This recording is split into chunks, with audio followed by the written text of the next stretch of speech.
Kerala Onam bumper lottery ஒரே மாதத்தில் இத்தனை லட்சமா? வியக்க வைத்த டிக்கெட் சேல்ஸ் அதிர்ஷ்டசாலி யார் என்பதை பற்றி இப்பதிவில் பார்க்கலாம். கேரளா தற்போது ஓணம் பம்பர் லாட்டரி டிக்கெட் விற்பனை நடந்து வருகிறது. ஓணம் திருவிழாவை ஒட்டி 25 கோடி முதல் பரிசு கொண்ட இந்த பம்பர் லாட்டரி டிக்கெட் விற்பனை சூடுபிடித்துள்ளது. இதேபோல 32 லட்சம் லாட்டரி டிக்கெட்டுகள் விற்று தீர்ந்துள்ளது.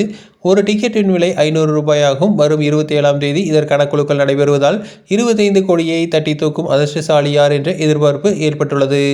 கேரளாவில் தற்போது ஓணம் பம்பர் லாட்டரி டிக்கெட் விற்பனை நடைபெற்று வருகிறது. வரும் 27ஆம் தேதி பிற்பகல் 2 மணி அளவில் கேரள லாட்டரி தலைமை அலுவலகத்தில் குலுக்கல் நடைபெற உள்ள நிலையில் தற்போது உச்சகட்டமாக விற்பனை நடைபெற்று வருகிறது. ஓனர் பம்பர் லாட்டரி டிக்கெட்டை பொறுத்தவரை ஒரு டிக்கெட்டின் விலை 500 ரூபாயாகும். இந்த டிக்கெட்டிற்கு முதல் பரிசாக 25 கோடி அளிக்கப்படுகிறது. அதேபோல இரண்டாவது பரிசாக 20 டிக்கெட்டுகளுக்கு தலா 1 கோடி ரூபாய் அளிக்கப்படுகிறது. மூன்றாவது பரிசாக 20 வின்னர்களுக்கு தலா 50 லட்சம் அளிக்கப்படுகிறது.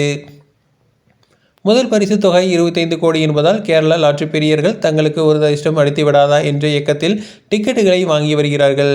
கடந்த மாதம் ஜூலை 28ஆம் தேதி கேரள நிதியமைச்சர் KN பாலகோபால் விற்பனையை தொடங்கி வைத்தார். டிக்கெட் விற்பனை தொடங்கி ஒரு மாதத்திற்கு மேல் ஆகியுள்ள நிலையில் விறுவிறுப்பாக டிக்கெட் சேல்ஸ் நடைபெற்று வருகிறது. தற்போது வரை 32 லட்சத்துக்கும் மேலான டிக்கெட்டுகள் விற்றுள்ளன. குழுக்களுக்கு இன்னும் 3 வாரம் எஞ்சியுள்ள நிலையில் ஏறத்தாழ அனைத்து டிக்கெட்டுகளும் விற்றுவிடும் என்று எதிர்பார்க்கப்படுகிறது. மொத்தம் 90 லட்சம் டிக்கெட்டுகள் அச்சிடப்பட்டுள்ளன. கேரள லாட்டரி விற்பனையாளர்கள் தரப்பில் இது தொடர்பாக அறிக்கை வெளியிடப்பட்டுள்ளது. அதில் ஓணம் பம்பர் லாட்டரி வழக்கம் போலவே இந்த ஆண்டும் அனல் பறக்க விற்பனையாகிறது. கேரளாவில் தங்கியுள்ள பழம்பெயர் தொழிலாளர்களும் கேரளாவிற்கு வந்து செல்லும் வெளி மாநிலத்தோரும் கூட ஆர்வத்துடன் டிக்கெட்டுகளை வாங்கி செல்கிறார்கள். கேரளாவில் வருடத்திற்கு 6 பம்பர் டிக்கெட் குலுக்கல் நடைபெறுகிறது. அது மட்டுமின்றி தினந்தோறும் குலுக்கல் நடைபெற்று வருகிறது என்று தெரிவிக்கப்பட்டுள்ளது.